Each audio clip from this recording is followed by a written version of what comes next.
desaparece. No tenía dónde escapar, porque no conocía a ninguna persona. Mientras un asesino aterroriza a la comunidad. Todos eran sospechosos.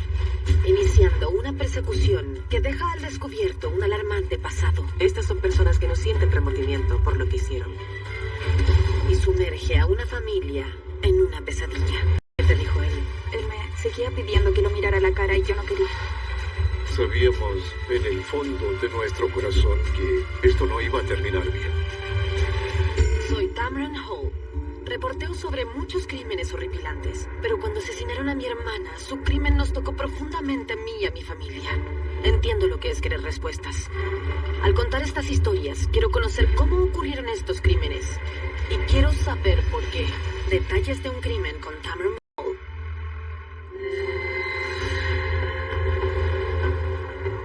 En el otoño del año 2002, cerca de Baton Rouge, Luisiana, Courtney LeBlanc, una niña de 12 años, desapareció misteriosamente desde su casa. Para aumentar los temores de su madre y la policía, un asesino en serie había estado seleccionando a mujeres jóvenes en la misma área. La búsqueda de Courtney llevaría a los investigadores por un retorcido camino y revelaría el lado más oscuro de la naturaleza humana.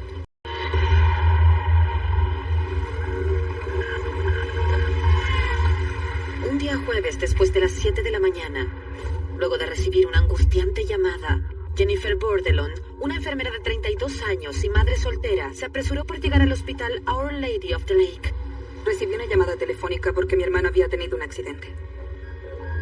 Yo trabajaba en la sala de urgencias y cuando me dijeron que lo habían llevado por aire, yo sabía que era algo muy grave.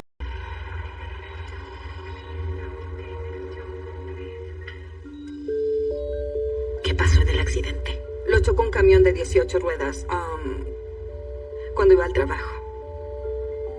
Ni siquiera entiendo cómo sobrevivió. En realidad no lo sé. En la casa de Jennifer, su hija de 12 años, Courtney, que estudiaba en casa, se ofreció para ayudar. Durante todo el día, Courtney estuvo en contacto con nosotros y me enviaba información sobre el seguro y ese tipo de cosas. Ella era una pequeña adulta. Más tarde, ese mismo día, una amiga de la familia, Lana Johnson, llevó a Courtney y a su hermana de 4 años, Alana, hasta el hospital para estar con su madre y su tío que estaba malherido. Él tenía mucho dolor. Había problemas en la sala de urgencias y yo no quería dejarlo. Horas después, pidió a sus hijas que se quedaran con Lana esa noche, pero en el camino... ¿Segúrate que no quieres quedarte esta noche? Courtney convenció a la amiga de su madre para que la dejara en su casa para poder terminar su tarea. Courtney la convenció para que la dejara en casa y así poder terminar el informe de un libro en el que estaba trabajando. ¿Era algo inusual que Courtney se quedara sola en casa? Normalmente lo hacía durante el día, pero nunca de noche. A la mañana siguiente, los doctores decidieron trasladar al hermano de Jennifer a un hospital en Nueva Orleans para operarlo. Jennifer fue a casa a descansar. Lana había llamado a Jennifer para decirle que Courtney había pasado la noche en su casa. Era casi el mediodía del viernes cuando por fin llegó. ¡Courtney! Cuando llegué a la casa, su frazada y sus libros y todo lo que estaba trabajando estaban sobre la mesa de centro, con una almohada en el sofá. Así que sé que ahí era donde había decidido trabajar y luego se durmió. ¡Courtney! Pero la puerta trasera estaba abierta. No abierta completamente, pero un poco abierta y... eso me pareció muy extraño. Llamó a Lana, pensando que Courtney podía haber ido allá para estar con su hermana pequeña. ¿Qué te dijo Lana cuando le dijiste que Courtney no estaba allí? Me dijo algo como... Bien, entonces alguien la tiene, ya sabes, bueno, ella está alguien. con alguien. Claro, porque toda la familia estaba al tanto de la situación y venía camino al hospital. Sus cosas están aquí, pero ella no. Las dos mujeres intentaron no entrar en pánico. Rápidamente llamaron a algunos amigos y familiares que podrían haber recogido a Courtney desde su casa. Hola, John. Pero luego pensé que ella no podría haber indicado la dirección. ¿Por qué no podría? Porque recién nos habíamos mudado. Ella no hubiera sabido decirle a alguien cómo llegar.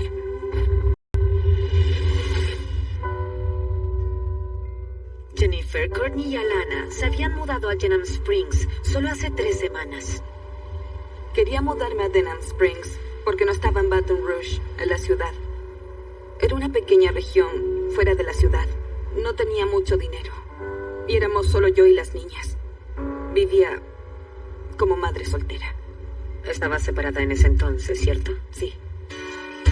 Hace poco más de un año, Jennifer estaba viviendo en Mississippi con su esposo y padrastro de sus hijas, Jimmy Bordelon. Pero luego, ella y Jimmy terminaron. Jennifer quería empezar de nuevo y se mudó a Luisiana con Courtney y Alana. Como era nueva en el área y además se educaba en casa, a sus medias hermanas de 15 años, las mellizas Brittany y Megan Boudreau, que vivían a solo 30 minutos con su padre biológico. Megan, ¿cómo la describirías? Era alegre, muy graciosa y divertida.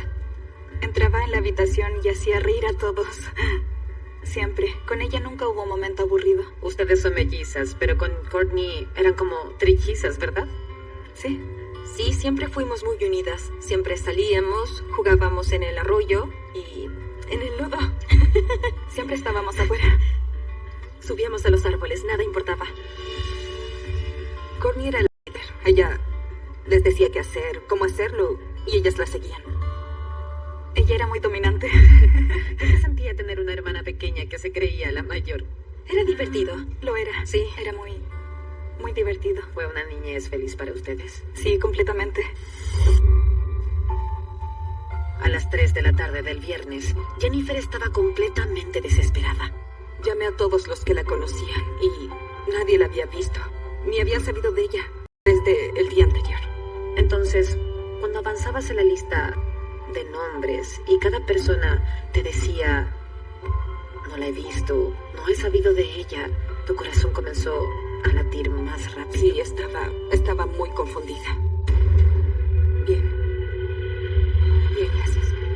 Jennifer llegó al final de su lista de números y solo quedaba uno al que aún no había llamado. Hola, necesito informar sobre una persona desaparecida. El ayudante del sheriff le respondió y después de hablar con Jennifer comenzó a golpear puertas. Pero como ella y las niñas eran tan nuevas en el vecindario, muy pocas personas las conocían. Con poco para continuar, el ayudante envió una alerta por una niña de 12 años desaparecida, Courtney LeBlanc. Se calificó como una huida. Pero era una niña. De 12 años en adelante, se considera como una huida. Ella había huido de casa una vez, pero solo se fue a casa de una amiga y ni siquiera se quedó por la noche. El viernes por la tarde, la noticia de que la condición de su hermano había mejorado no tranquilizó el pánico de Jennifer por Courtney. Mientras ya oscurecía, los miembros de la iglesia de Jennifer la ayudaron a buscar a su hija. Estaba buscando que alguien, quien fuera, que me ayudara o me indicara la dirección correcta. No sabía qué más hacer. Buscamos a Courtney LeBlanc. Ella es la niña desaparecida. Los amigos y familiares de Jennifer, entre ellos su esposo Jimmy Bordelon, llegaron a ayudar en la búsqueda. Comienzas... Luisiana y Mississippi. I don't want to think about her not being alive. I don't want to do that, not yet. Pero pasó el fin de semana sin tener señales de Courtney. En la mañana del lunes, dos detectives del Livingston Parish Sheriff, Bonita Sager y Chuck Watts, fueron asignados al caso. Mi supervisor me pidió que revisara un caso de una persona desaparecida, posiblemente una huida. No sabíamos mucho acerca de los detalles particulares, salvo que era una niña blanca de 12 años que estaba desaparecida y que solo había vivido aquí en nuestro distrito por algunas semanas. Así que comenzamos desde cero. Cuando recibí el reporte, tuve algunas preocupaciones de ver si se había hecho alguna llamada telefónica hacia o desde la residencia, si ella había tenido contacto con alguien más. Volvimos a la residencia donde había desaparecido y registramos el interior de la residencia. Los investigadores quedaron preocupados por lo que encontraron. La detective Sager dijo que este no era un típico caso de huida por los elementos que había dejado la niña. Era extraño. Si una joven de 12 años huyera de casa, llevaría su maquillaje, llevaría dinero, Obviamente llevaría algo de ropa. Pero no faltaba nada en la habitación de Courtney. No tenía dónde escapar, porque no conocía a nadie. Había otro gran motivo para estar preocupados. Últimamente, la policía había tenido mucho trabajo. Investigators in Baton Rouge, Louisiana, are hunting for a serial killer wanted for the murders of 3 women. On Wednesday, they released a profile saying he's white, between the ages of 25 and 35, and socially inept with women. They are asking the public for help in finding this suspect. Se pidió al FBI ayuda para atrapar al asesino en serie. Y un agente de la unidad de perfiles criminales, Mary Ellen O'Toole, estudiaba el modus operandi del asesino. El agresor entraba y las sacaba de sus casas y luego, una vez que las asesinaba, las dejaba en diferentes lugares en los alrededores de Baton Rouge. 2 días después de que Courtney LeBlanc desapareciera, un agente de la oficina de Baton Rouge del FBI le informó a la agente O'Toole sobre la niña desaparecida. Estaba en mi oficina en Quantico, Virginia, en la academia del FBI, cuando recibí una llamada del agente Jeff Medvin. Me dijo que lo habían asignado a este caso de secuestro y que la niña de 12 años había desaparecido desde Denham Springs, Luisiana. Eso fue bastante sorprendente para ambos porque una de nuestras víctimas en el caso del asesinato en serie tenía una tienda de antigüedades en Denham. 10 minutos de esa tienda de antigüedades. Era evidente que teníamos que considerar la posibilidad de que el asesino en serie había atacado otra vez en Denham Springs.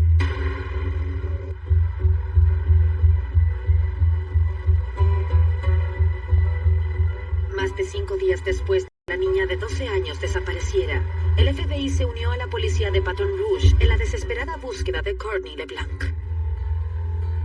¿Cómo era su vida diaria?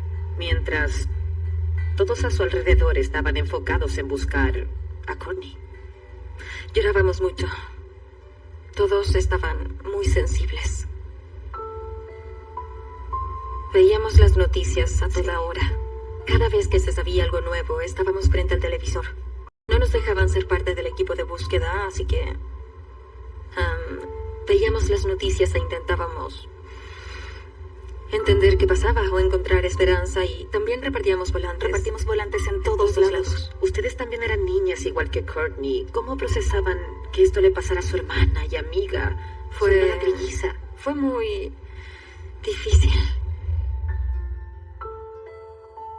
Pero ella era una persona tan alegre y extrovertida que a veces pensábamos que quizás ella podía estar en algún lugar escondida o riéndose, porque estaba No querían pensando... aceptar esa posibilidad. Exactamente. ¿Cómo fueron tus días mientras la policía buscaba a tu hija Yo Courtney? no podía dormir. Esto pasó en el tiempo de los homicidios del asesino en serie en Baton Rouge. The summer of fear in Baton Rouge. At least 3 women have been murdered by one man. 41-year-old Gina Wilson Green strangled in her home last September. 22-year-old Charlotte Murray Pace stabbed to death in May. And 44-year-old Pam Kinnemore abducted from her home July 12th. Her nude body found dumped near an interstate. There are more than 3 dozen unsolved murders of Baton Rouge women in the last 10 years. Police now looking to see if any of them are connected. Había una similitud que nos inquietaba, y era que Courtney aparentemente había desaparecido desde el interior de su casa. Ese fue el último lugar en el que la vieron. Y en un caso que había ocurrido en julio del mismo año, Pam Kinnemore había conducido desde Denham Springs hasta una residencia en Baton Rouge, donde literalmente la habían sacado de su casa. Aunque el asesino en serie de Baton Rouge podría estar buscando víctimas en Denham Springs, los investigadores que buscaban a Courtney estaban ampliando la red de búsqueda. Los agentes del FBI, O'Toole y Medvin Courtney. El agente Medvin y yo conversamos sobre usar una herramienta de interrogación en particular para darle a los amigos de Courtney y a los familiares. Este era un cuestionario muy básico, en el que debían indicar cuándo fue la última vez que la vieron, por qué creen que está desaparecida, qué creen que le podría haber pasado. Mientras esperaba esos resultados, el agente Medvin y yo continuamos hablando sobre lo que le podría haber pasado a Courtney, y yo necesitaba comprender la dinámica de su familia. Este era un árbol familiar complicado. Courtney, Alana y las mellizas eran hijas de distintos padres. Por un tiempo, todos estuvieron viviendo con Jennifer y su nuevo esposo, Gerald Bordelon, un electricista de 39 años de Mississippi, al que todos llamaban Jimmy. Él se convirtió en una figura paterna, algo que Courtney y la pequeña Alana no tenían en casa en ese entonces. ¿Cómo se conocieron? Nos conocimos porque yo estaba vendiendo un go-kart. Y él lo estaba comprando para su hija, que tenía la misma edad que Courtney. ¿Tus hijas se llevaban bien con él? Sí, se llevaban bien. ¿Y cómo describirías esa relación? Él las atendía muy bien, totalmente. Hacía muchas cosas por ellas. Alana, la más pequeña, le decía papá Jimmy. Courtney se llevaba muy bien con él y él con ella. Él las cuidaba mucho. ¿Estás inflando un globo? ¿Pensaste que era bueno para tu mamá? ¿Que para ella sería bueno tener compañía? Yo era muy joven, así que no sé lo que pensaba en ese entonces, pero ellos parecían ser felices, en serio. Pero su felicidad no duró mucho. Después de un año, Jennifer y Jimmy se separaron de forma complicada.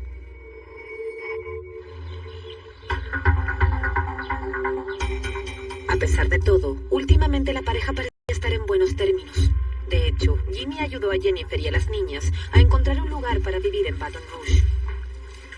Y solo una semana antes de que Courtney desapareciera, Jimmy casi perdió la vida mientras hacía un trabajo de electricidad en su nueva casa.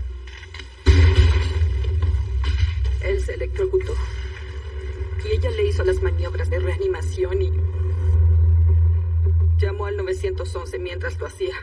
¿Correr a ayudarlo así era algo típico de tu hija Courtney? Absolutamente. Para Jennifer, no era sorpresa que Jimmy hubiera tomado una función tan activa en la búsqueda de la niña que le salvó la vida. Pero para la agente del FBI, Mary Ellen O'Toole, había algo extraño en la participación de Jimmy.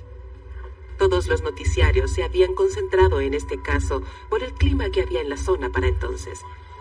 Una de las cosas que vi cuando me enviaron el material fue la entrevista que le hicieron a Jimmy. En sus manos varios volantes. Él estaba hablando de manera muy casual con los medios. Queremos estar seguros de que ella llegue a casa a salvo. Daba la impresión de que disfrutaba la atención y se veía bien y se escuchaba bien. Para la agente O'Toole, en un momento de gran estrés y crisis, Jimmy parecía disfrutar la atención. La agente O'Toole, que había estado trabajando en el caso desde Quantico, Virginia, decidió que era el momento de conocer a Jimmy y al resto de la familia de Courtney en persona. Pero apenas llegó a Luisiana, se enteró de un nuevo descubrimiento. Aterrizamos en Baton Rouge y encendimos la radio. Estaban informando sobre la desaparición de otra joven mujer que estaba muy cerca de las víctimas del caso de los asesinatos en serie. Police found her car abandoned on a dead-end road in Lafayette, Louisiana. Esto dejó la pregunta. Me preguntaba si estaba conectada al caso que había estado trabajando por cerca de 1 año y medio.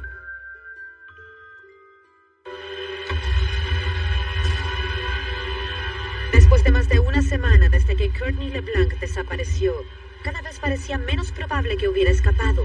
El FBI y los sheriffs locales se concentraron en un posible sospechoso. Para complicar el asunto, el cuerpo de una joven había sido encontrado cerca de una parroquia. Este era un homicidio que tenía el particular estilo del asesino en serie del área. When 23-year-old Trinisha Danae Colon didn't come home in November, her family worried. Then police found her car abandoned on a dead-end road in Lafayette, Louisiana. Family members and friends helped sheriff's deputies search the wooded area near the car, but nothing. Until 2 days later, a hunter found Colon's body in a thick brush, 25 miles away from the car. That makes Colon the 4th murdered woman in the area to be linked by DNA to the same killer. La noticia de esta última víctima aumentó aún más el miedo en la comunidad. Aunque la búsqueda de Courtney LeBlanc continuaba, la policía había perdido toda esperanza de encontrarla con vida. Sabíamos, en el fondo de nuestro corazón, que esto no iba a terminar bien. Tarde o temprano la íbamos a encontrar, o quizás alguien lo haría. La encontrarían en algún lugar y lo informarían. A pesar de los cuerpos encontrados, los investigadores no creían que Courtney fuera una víctima del asesino en serie del área. Las niñas de 12 años no encajaban con su modus operandi. El FBI y los sheriffs concentraron su atención en las personas que conocían a Courtney. Todos eran sospechosos. No se podía eliminar a alguien solo por cómo se veían o cómo actuaban. Luego, encontraron una razón para enfocarse en una persona. Jennifer, que dijo que su esposo, del que ahora estaba separada, era un agresor sexual registrado. Recibí esta información mientras esperaba los cuestionarios Scan y su información comenzó a verse extremadamente interesante por su historial criminal. El actuar de Jimmy Bordelon en los crímenes anteriores era perturbador. Su historial criminal incluía 3 condenas por secuestro y ataque sexual de mujeres jóvenes. Jimmy violó a su primera víctima cuando tenía solo 17 años. Como adulto, cumplió 2 periodos separados en prisión y ambas veces fue liberado cuando faltaban 10 años por su buena conducta. Después de su última condena, Jimmy juró que le daría un giro a su vida. Retomó la comunicación con sus familiares y comenzó a ir a citas. Él estaba en libertad condicional, donde fuera debía registrarse como agresor sexual. Jennifer sabía esto cuando lo conoció. ¿Qué pensaste cuando él te contó esta situación? Toda la familia estaba a su alrededor todo el tiempo. Su madre, su padre, sus sobrinas. Yo pensaba que... no sé cómo explicarlo, pero... que ya había cumplido su sentencia. Ahora era una persona muy diferente. Entonces, ¿tú creías que si su familia lo había aceptado? Su familia y mi familia. Entonces debería estar bien. Sí. Pero los investigadores no podían ignorar su pasado. Me enteré de esto y comencé a investigar los anteriores ataques sexuales y, mientras lo hacía, él se volvía cada vez más interesante. Alguna vez Jimmy actuó de manera inapropiada con Courtney. Y lo que encontraron más interesante de todo era la razón por la que Jennifer y Jimmy recientemente se habían separado. ¿Qué me pueden contar sobre el incidente o los incidentes que involucraban a Jimmy y Courtney y él tocándola? Lo recuerdo como si hubiera sido ayer. Yo estaba afuera y ella se acercó a mí y comenzó a llorar. Yo le pregunté, ¿qué pasó? Y ella me dijo, Gerald me tocó anoche mientras dormía. Y yo dije, no puede ser, tenemos que decirle a mamá. Ella sabrá cómo manejar esto, vamos a decirle. Y eso hicimos. Las autoridades abrieron una investigación por estas acusaciones contra Jimmy, quien negó todo lo ocurrido. El jurado nos pidió a mí y a Courtney que entráramos. ¿Por qué te llamaron a ti? Porque él abusó de mí también. A pesar de la seriedad de las acusaciones, el jurado decidió que no había suficiente evidencia para procesar a Jimmy y el caso fue cerrado. Yo sí me preocupé por ella. Suficientes para que Jennifer le pidiera el divorcio y dejara a Jimmy. Después que Jenny y las niñas se mudaron a Denham Springs, Jimmy encontró la manera de seguir siendo parte de sus vidas. Luego, mientras los agentes del FBI, O'Toole y Medvin revisaban su scan, no tuvieron dudas de que Jimmy Bordelon era el sospechoso número 1. Un scan permite que la persona que lo llena nos diga, por ejemplo, entre las 10 y las 11 estaba tomando desayuno y entre las 11 y la 1 fui a comprar. De ese modo nos muestran su rutina de ese día y, como examinador, uno puede ver si hay algún espacio vacío. Hay algo extraño en estas respuestas. En su scan, Jimmy no incluyó ninguna información sobre la hora del día en la que creemos que Courtney desapareció. Eso por lo general es una alarma. Durante los últimos días, el detective Watts estuvo vigilando a Jimmy de cerca, sin que él se diera cuenta ni sospechara. Estaba intentando tener una buena relación con él, haciéndolo sentirse cómodo conmigo. Pero hasta entonces, hablar con Jimmy no había dado ninguna pista. Necesitaban empezar a seguirlo. En ese punto lo único que importaba es que él los llevara donde Courtney. Nos llevó por todo el lugar. Condujo de un lado a otro desde East Baton Rouge Parish hasta Livingston Parish. Nosotros lo estábamos siguiendo a todos los lugares a los que iba. A veces parecía algo esporádico. Parecía que no hubiera algún método. Terminamos llegando a Mississippi y finalmente le perdimos la pista en esa área. Él terminó haciendo que perdiéramos la pista. Si fue algo intencional o accidental, la verdad no lo sé. Poco después, encontraron a Jimmy en un lugar particular, en medio de la noche. Recibimos un mensaje de radio de otro oficial de policía que indicó la patente de un auto que estaba estacionado en un cementerio. Era un lugar extraño para estacionar un auto. Muchas veces las personas que se van a herir a sí mismas van hasta los cementerios, quizás para hacerlo junto a la tumba de un ser querido. No sabíamos si él tenía algún arma. No era bueno que alguien estuviera en un cementerio a esa hora de la madrugada.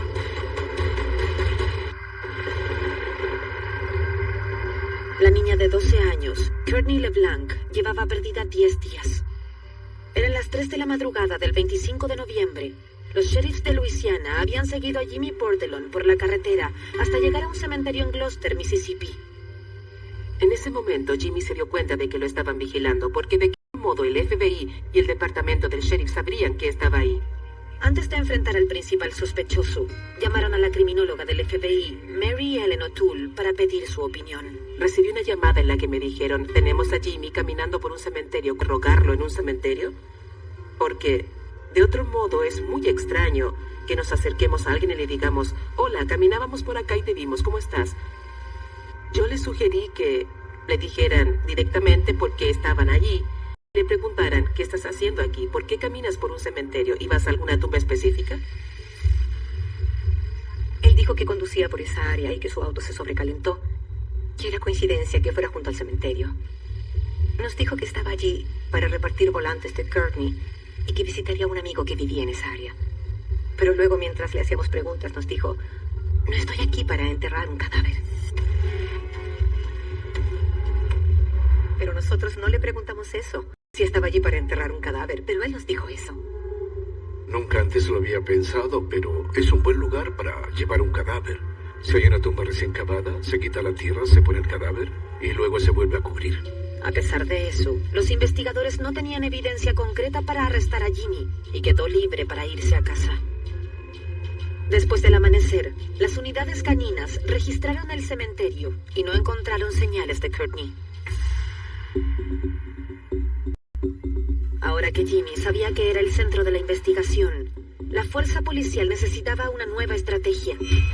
11 días después de la desaparición de Courtney, la agente O'Toole propuso un nuevo plan. Cuando se desarrolla una estrategia de interrogatorio para alguien, tiene que ser una muy personalizada para ellos. En mi opinión, él manifestaba algunos rasgos de psicopatía. Si Jimmy era un psicópata, había que acercarse a él de la manera correcta. Estas son personas que no sienten remordimiento por lo que hicieron, no muestran el mismo tipo de ansiedad en los interrogatorios que alguien no psicopático mostraría. Además, tienden a ser muy impulsivos, siempre toman grandes riesgos y son individuos muy carismáticos y cautivadores, por lo que mi estrategia fue diseñar una entrevista que se tratara netamente de él. Para hacer esto, O'Toole necesitaba la ayuda de personas en las que Jimmy confiaba. Su hermana Cindy y su ex esposa, Jennifer. Sabíamos que teníamos solo una oportunidad con Jimmy y eso era todo lo que íbamos a tener. Necesitaba que ambas nos ayudaran. Necesito que hables con él. Entonces les explicamos que necesitábamos que fueran al departamento del sheriff y que les daríamos un guión que escribiríamos específicamente para ellas.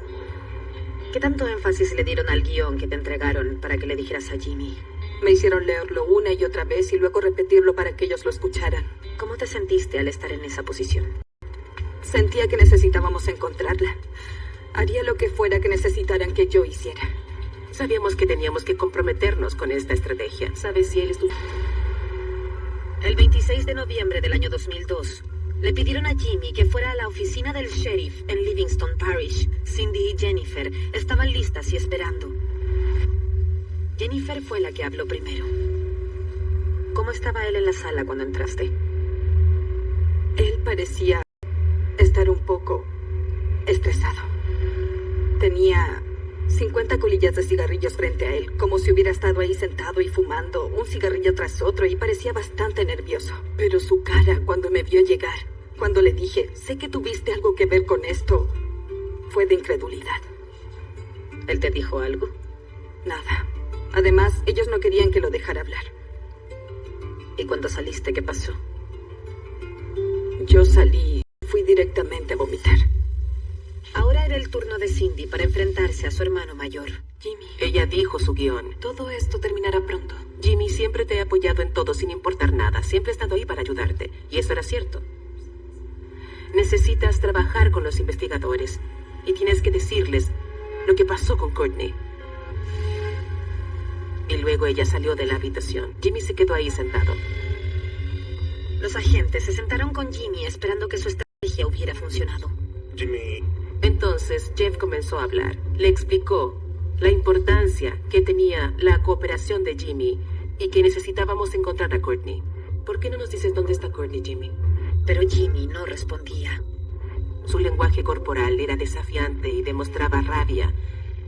Entonces pensé que esto nunca iba a funcionar. Nunca va a funcionar. No importa cuánto lo intentemos. Courtney LeBlanc llevaba desaparecida 11 días. Y el FBI y los sheriffs locales creían que su padrastro, Jimmy Bordelon, le había hecho algo. Convencida de que Jimmy era un psicópata, la agente del FBI, Mary Ellen O'Toole, había ideado una estrategia para intentar provocar una confesión. Jimmy, sé que eres el responsable de la desaparición de Courtney. Cuando Jimmy finalmente habló, pidió algo sorprendente. Quería hablar con su hermana otra vez.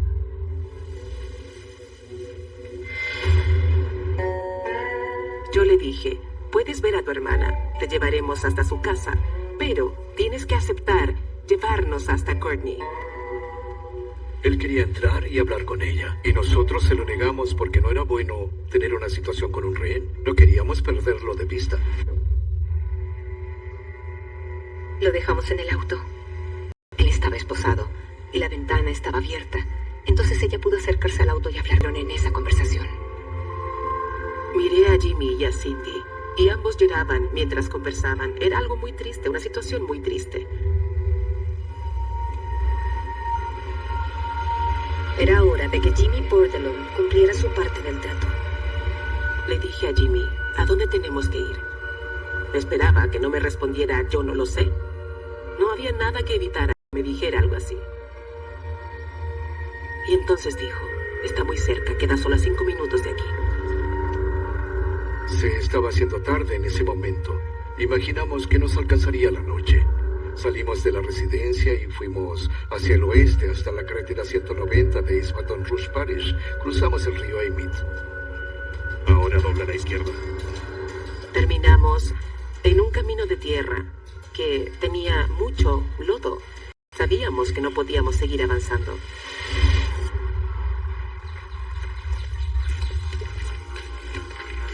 Nos bajamos del auto y avanzamos caminando cerca de unos 300 metros. Jimmy caminaba junto a nosotros, pero de pronto se detuvo. Él movió la cabeza hacia un lado. Miramos y pudimos ver a Courtney en el suelo, a la distancia, en los arbustos junto al río.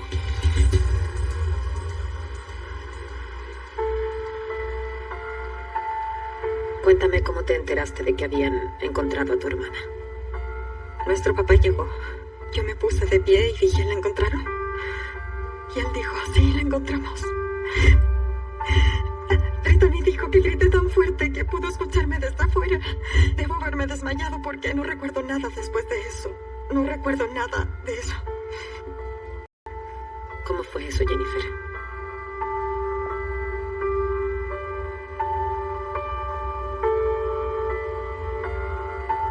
Lo único que podía hacer era repetir una y otra vez. Él mató a mi bebé. Jimmy, tell us what happened. I ain't got nowhere else to go. Estaba lloviendo la mañana en que Courtney desapareció y Jimmy estaba a la espera de trabajo. No estaba lejos de la casa de Jennifer. So I figured I'd go to her house and stay there for a couple of hours. And when I walked in, Courtney was there. What was Courtney doing? Sleeping on the couch.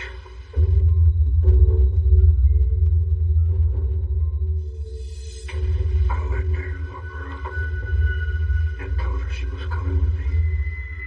And told her if she screamed or hollered, yeah, to Mississippi.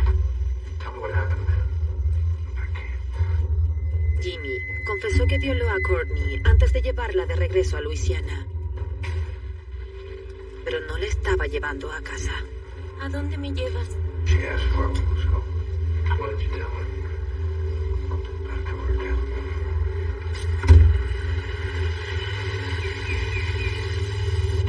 She asked me why did I like the river.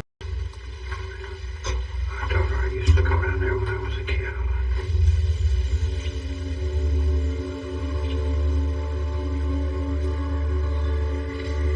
Tell me what happened after you got there. I told her. En el año 2008, mientras Jimmy esperaba su ejecución, recibió una visita de Mary Ellen O'Toole, la criminóloga del FBI que ayudó a atraparlo. En este cuarto crimen que cometió, estaba eliminando a un testigo, estaba eliminando a alguien que podría testificar en su contra. Además, incluso si él no se daba cuenta, creo que para mí y mis colegas parecía que su nivel de violencia estaba aumentando. Y ahora se daba cuenta de que Courtney sería un verdadero problema para él. Entonces, tomó la decisión de asesinarla. El asesinato no ocurrió en el contexto del ataque sexual, sino que después de eso, ella era una carga para él. Como estudiosa de la conducta criminal violenta, tenía una pregunta para Jimmy. Le pregunté cuándo había empezado esta conducta patológica, y si hubo algún momento en el que se podía haber hecho algo en su vida para evitar que terminara donde lo hizo, en el corredor de la muerte, por el ataque sexual y asesinato de una niña de 12 años. Entonces dijo, no se puede hacer nada por un agresor sexual. Y la frialdad en sus ojos fue muy notable. No podía ocultarlo, todos lo vimos, y dijo, no hay nada que puedan hacer. En junio del año 2006, 4 años después del asesinato de Courtney, Gerald Jimmy Bordelon fue condenado por homicidio y sentenciado a pena de muerte. En una extraña coincidencia, el vecino de Jimmy en el corredor de la muerte era un hombre llamado Derek Todd Lee, el mismísimo asesino en serie que aterrorizó a Baton Rouge en el tiempo de la desaparición de Courtney. Se informó que Lee atormentaba a Jimmy diariamente.